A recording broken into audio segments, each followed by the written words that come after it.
Assalamualaikum warahmatullahi wabarakatuh. Kembali lagi bersama saya Prasetyo Adjar Pamungkas.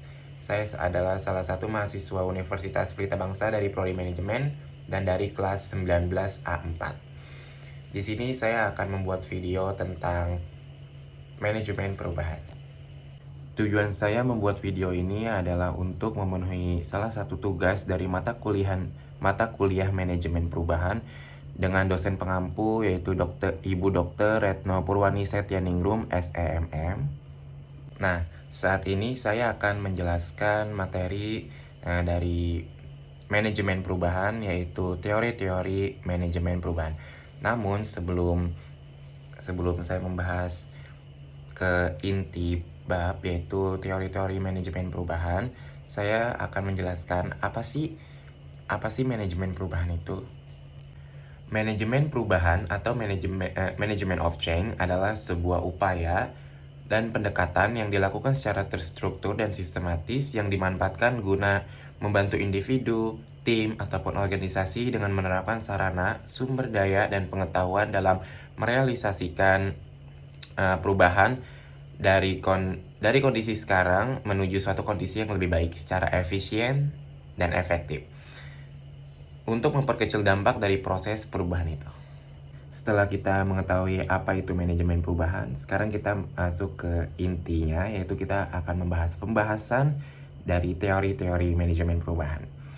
Teori-teori yang mendasari change management atau manajemen perubahan yang adalah teori-teori yang berspesialisasi pada isu-isu kualitas organisasi dan mengangkat perubahan sebagai bagian dari teori mereka. Teori tersebut adalah sebagai berikut. Menurut para ahli, saya akan menyebutkan di sini Kurt Lewin 1890-1947 yang merupakan psikolog yang mempelajari perilaku kelompok-kelompok sosial dan terkenal sebagai pendiri psikologi sosial modern. Lewin berpendapat bahwa seluruh data atau informasi di dunia tidaklah bermanfaat kecuali diterjemahkan menjadi tindakan yang tepat yang merupakan apa yang perlu dilakukan para manajer. Kualitas sebagai sebuah keselarasan terhadap persyaratan dan kualitas bisa ada atau tidak. Tiada tingkatan-tingkatan langsungnya. Para manajer harus mengukur kualitas dengan secara rutin, menghitung biaya akibat terciptanya kesalahan-kesalahan. Ia menekankan penghapusan perubahan-perubahan yang merusak lewat pencegahan kesalahan-kesalahan yang membawa pada perubahan-perubahan tersebut. Selanjutnya, saya akan membahas pentingnya manusia dalam berorganisasi.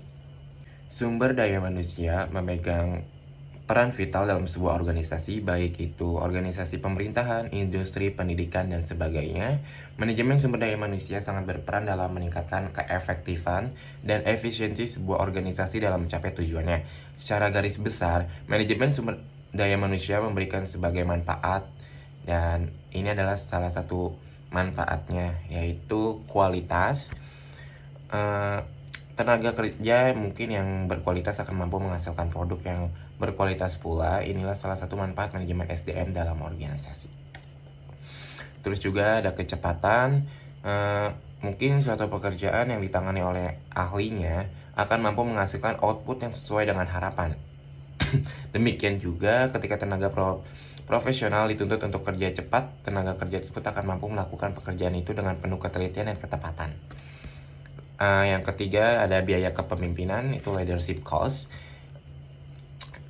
SDM ini yang baik akan dapat menjadikan pemimpin memiliki kemampuan menjalankan kepemimpinannya dalam suatu organisasi dengan baik pula. Selanjutnya, kemampuan belajar dalam beradaptasi, adaptive learning ability. Adanya pluralisme sumber daya manusia dalam satu organisasi ini membutuhkan sistem komunikasi yang baik antar pihak, manajemen dengan karyawan maupun sesama karyawan. Dan itu adalah dimana pentingnya SDM dalam organisasi. Dan yang terakhir selanjutnya saya akan membahas perubahan lingkungan dalam organisasi. Lingkungan organisasi secara umum dapat kita bagi menjadi dua bagian, yaitu lingkungan yang ada di dalam perusahaan itu sendiri, lingkungan internal, ataupun lingkungan yang berada di luar perusahaan itu sendiri ataupun lingkungan eksternal. Yang kita bahas adalah pertama ini lingkungan eksternal terlebih dahulu. Lingkungan eksternal atau lingkungan yang berada di luar organisasi saling mempertukarkan sumber dayanya dengan organisasi tersebut dan tergantung satu sama lain. Organisasi mendapatkan input bahan baku, uang, tenaga kerja dari lingkungan eksternal. Kemudian ditransformasikan menjadi produk dan jasa sebagai output bagi lingkungan eksternal. Definisi eksternal adalah sebagai berikut. Lingkungan eksternal adalah semua kejadian di luar perusahaan yang memiliki potensi untuk mempengaruhi perusahaan. Chuck Williams, 2001. Lanjut, lingkungan eksternal ini terdiri dari dua bagian, yaitu lingkungan makro. Kekuatan lingkungan luar yang mempengaruhi jalannya bisnis perusahaan. Lingkungan ini jauh lebih luas dan lebih besar dari lingkungan mikro yang sudah dibicarakan di atas. Itu ada lingkungan mikro, lingkungan yang berada di luar lapisan inter perusahaan yang dekat atau mendekati perusahaan yang terdiri dari lingkungan tugas kompetitor, pesaing, pelanggan, juga pemasok yaitu pihak-pihak yang memberikan input berupa sumber daya kepada organisasi, regulator, partner strategis, dan selanjutnya ada lingkungan internal. Segala sesuatu di dalam organisasi atau perusahaan yang akan mempengaruhi organisasi atau perusahaan tersebut. Lingkungan inter ini dimungkinkan untuk dikendalikan oleh para pelaku kegiatan dalam suatu organisasi sehingga dapat diarahkan sesuai dengan keinginan perusahaan. Nah, faktor-faktor yang termasuk dalam lingkungan internal ini adalah tenaga kerja, modal, material, peralatan, dan metode.